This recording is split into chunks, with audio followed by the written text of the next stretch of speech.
Welcome to season 2, episode 18 of the Generation Latino podcast.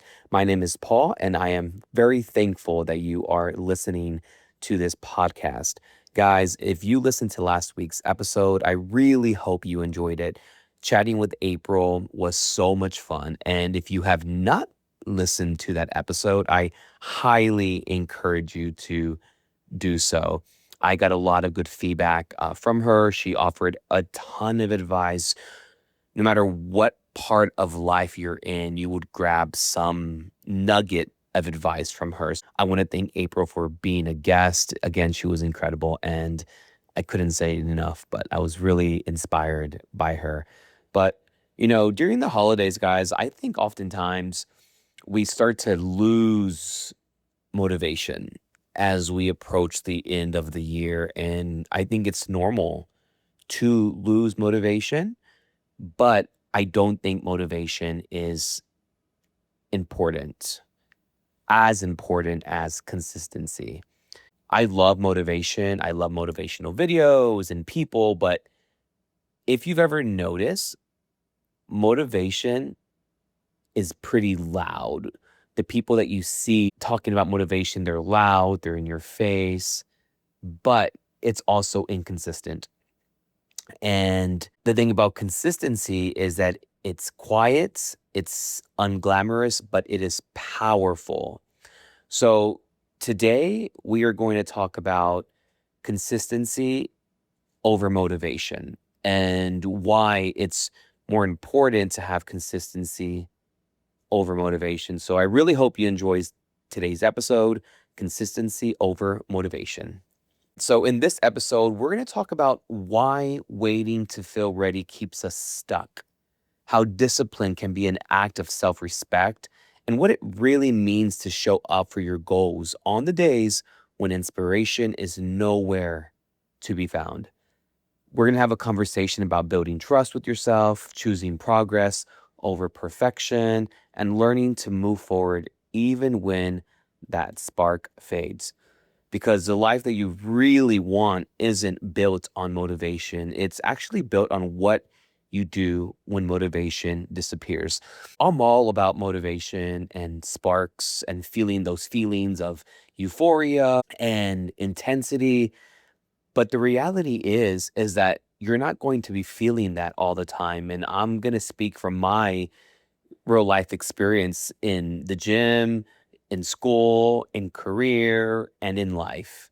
Mental health, physical health. Guys, I wish that I always felt motivated. I wish that I woke up every morning wanting to go to the gym and wanting to go to work and wanting to, be a better person.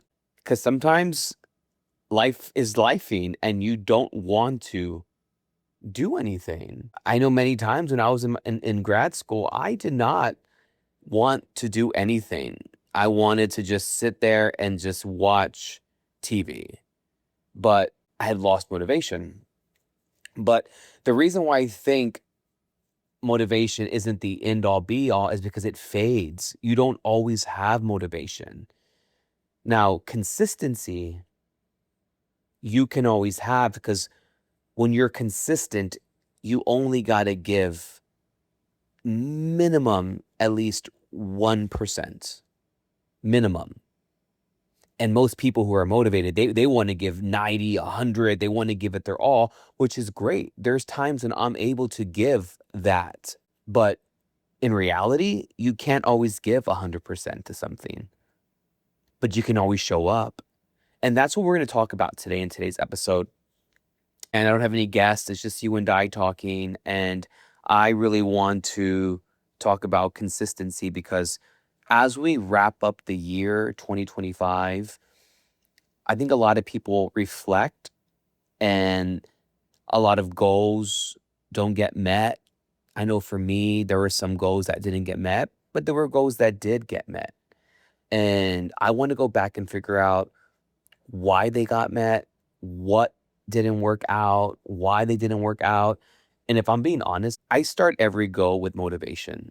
Every goal that I've had in my life, from running marathons graduating grad school, graduating with the 4.0 and having a career and creating this podcast, it all started with a high intense level of motivation. I'm talking like no one is gonna fucking stop me. I'm gonna do this. I'm gonna win. I'm gonna conquer. I'm gonna do it all. But as life happens, that motivation starts to fade. And I know for me, and I don't know for you listening out there, when that motivation starts to chip away and get less and less, so you're at 100% of motivation, and then you're at 80, and then you're at 70, and then you're at 60, the only thing that helped me accomplish those goals for myself that I accomplished was consistency. That was the only thing. It wasn't motivation. Because if it was motivation, I would be like, nope, I'd rather do this instead of that. But it was the consistency that helped me keep going. So, what happens when motivation runs out? Like, honestly, ask yourself that. Like, what happens? What happens when you're like, nah, I don't want to train anymore for the marathon. Nah, I don't want to study for that exam. I'm happy with just where I'm at. What happens when motivation runs out is that you start to stop believing in yourself and you start going to this negative way of thinking. But even if you just do small little things to help with that goal, that is better than giving up. And I think also too is you need to normalize the lack of excitement after the initial spark. It's okay to be like, dang, when I first set off to do this goal, I was ready, going, and then you're like, I don't want to do it anymore, which is why a lot of people give up on things. A lot of people give up mid through anything, a challenge, school. And I get it, there's some things that we can control. But the reason why a lot of people give up on things is because motivation and the lack thereof. And I think when it comes to motivation, there's also a lot of myths about motivation. And for me, it's motivation is unreliable. It is. I love it, but I can't always rely on it because motivation, when it fades, you have nothing but yourself in your thoughts. I think another myth of motivation is how social media glamorizes inspiration, but it really hides consistency. And I don't even have social media myself, like personally, but I think it glamorizes like, in your face, aggressive. And this is the result. And I'm like, yeah, but that's not the everyday person. If your life isn't dedicated to being an Olympic athlete or a D1 athlete, or if that's not your livelihood, it's hard for the average teacher, cook, janitor, principal, whatever your career is. It's not easy to be like, yeah, after a 10-hour day, I want to go work out and read a book and go to school. Like, it's not easy. So I can see how you can't always rely on motivation because it's not always going to be there. What you can do is slowly make that goal and dream happen. I know for me, consistency is self trust. Like showing up means keeping a promise to yourself. And that's why I'm able to accomplish a lot of my dreams or goals, is because I show up. Now, I may not be 100% Paul. I may not be where I want to be, but I am showing up. I am. And that's what's helped me with everything in my life. It's what's helped me with this podcast when I am tired and I am exhausted. I mean, there's been days where I've worked a 15-hour day and have had to come home and do an episode. And it may not be the longest episode, it may not be the most creative episode, but I showed up and I did it. And that's what I ask of you. If you're listening and you're like, Jesus, I just can't give 100%, that's fine. You don't have to give 100%. Just show up. You don't have to go to the gym and run a fucking 6-minute mile. If it took you 30 minutes to walk the mile, hey, you did the mile. And don't be so hard on yourself. I think that's one thing that motivation does. It kind of creates this narrative where it needs to be great. You need to break records. You need to be the fastest, the strongest. No, just show up. Oftentimes, as of lately, I haven't been so motivated to go to the gym. And I was telling Jacob, my coach, this. I was like, man, I have not been feeling motivated to go. Like I'm like laying down and I'm like, fuck, I got to go to the gym. I got to go. And I don't want to go. Like I genuinely don't want to go. But I know that I have to. I know it's something that I want to do for me. I want to feel better. If I don't go to the gym, I don't feel good. Like I don't have a good week, a good day. Now going there is like it's a challenge for me, but I just have to go. I have to be consistent. I have to be. Because at that point, I'm like, I don't care if I have a six pack. I don't care. Like, I don't care about how strong, how fit I am. I just don't want to go. But being consistent is what truly is going to help you. And I think also, too, doing small little things will help you do it.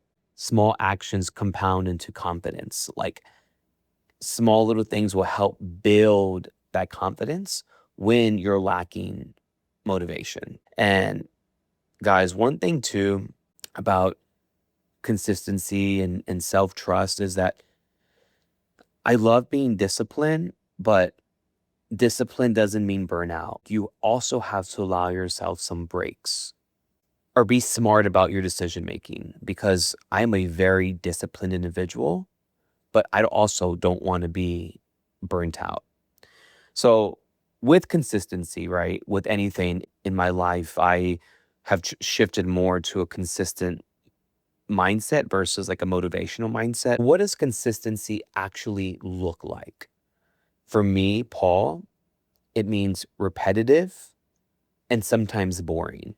And I say that because sometimes I'm like, oh, I have to do that assignment. Oh, I have to apply for something or I have to, do something that I don't want to do in the moment, but I know that it's worth it in the end. And it is repetitive sometimes. Consistency is repetitive. It's showing up. I know when I was training for the marathon, I had some long runs and I'm like, oh, this is boring. I don't want to do it. I've been running, but if I wanted to make the marathon and do it, I had to do that.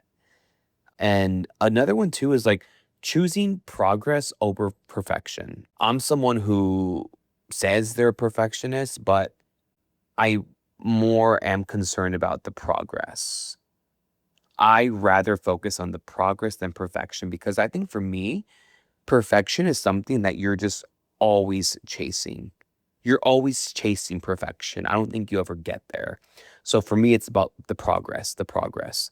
And the most important part about what consistency looks like for me, it's doing the minimum on hard days. Sometimes, guys, all you have is the bare minimum to be a leader, to be in the gym, to be a teacher, to show up. Sometimes it's okay to do the bare minimum, especially on your hard days. Now, I don't always want to do that, but sometimes I just have to be in the office and be there even though I don't want to be. But if I want to be in a position of leadership, which I am in, I need to be consistent and show up. I may not be at 100, but I am there. If you're listening to this and you're wrapping up 2025 and say you are disappointed in yourself, that your goals didn't get accomplished, or that weight loss didn't happen, or you didn't get to the school you wanted to get into, or whatever it may be, try to shift the way that you're approaching these goals. And don't worry about the motivation that you need. Like, I need to feel like I want to be there. Focus more on just showing up and being consistent. So, redefine your success and give yourself permission to go slow, but not quit. I think a lot of the times people feel like they got to be on the hamster wheel, that it has to be fast, that it has to be quick. No, This whole Ozempic trend is massive. It's going quick. It's where we live in a world where it's like you stab yourself with a needle, you lose 100 fucking pounds. Like, go to the gym, go slow, make your body feel better. Make your body feel better, your mind, your mental health, whatever it is, just don't quit. Shit, there's times when I don't want to do therapy. I'm like, oh my God, I don't want to do this. But I show up and I'm there. I'm consistent. I'm not motivated. But I know that going is going to make me a better person. It's going to help me get more tools to live life better. So remember that. Remember that consistency is truly going to help you finish your goals. It's not going to be motivation. Although I love motivation, it's a great tool. Motivation is not for everyone. Because in order for motivation to work, in my opinion, it needs to be at 100%. You need to be able to have that intense motivation, and not everyone has that. Life happens, guys. You're not always going to want to go run, go to the gym, read a book, be the best person that you want to be. But you can do a little bit. You can be at your minimum. Really think about that as we close out the year in 2025 and use consistency to help you approach 2026. To create goals for yourself. Although you may start with the motivation, just remember that consistency is what's going to keep it going. It is not going to be motivation. I'm telling you right now, it's not. You're talking to someone who's done it all. It's not going to. But if you know someone who can use some uplifting words, please share this podcast. It would really mean a lot to me. Again, I'm on all streaming platforms: Apple Music, Spotify, iHeartRadio, Amazon Music. Thank you for tuning in. I really hope that you're enjoying the holidays. I know that I am. I'm enjoying the Christmas movies and the cold. I really am. But guys, thank you so much for tuning in. And I will see you on the next episode. We only have 2 episodes left. And then we have a little break. And then we come back in season 3. So thank you so much, guys. Keep enjoying your holidays. Stay positive. But more than anything, stay consistent. Love you guys. Bye bye.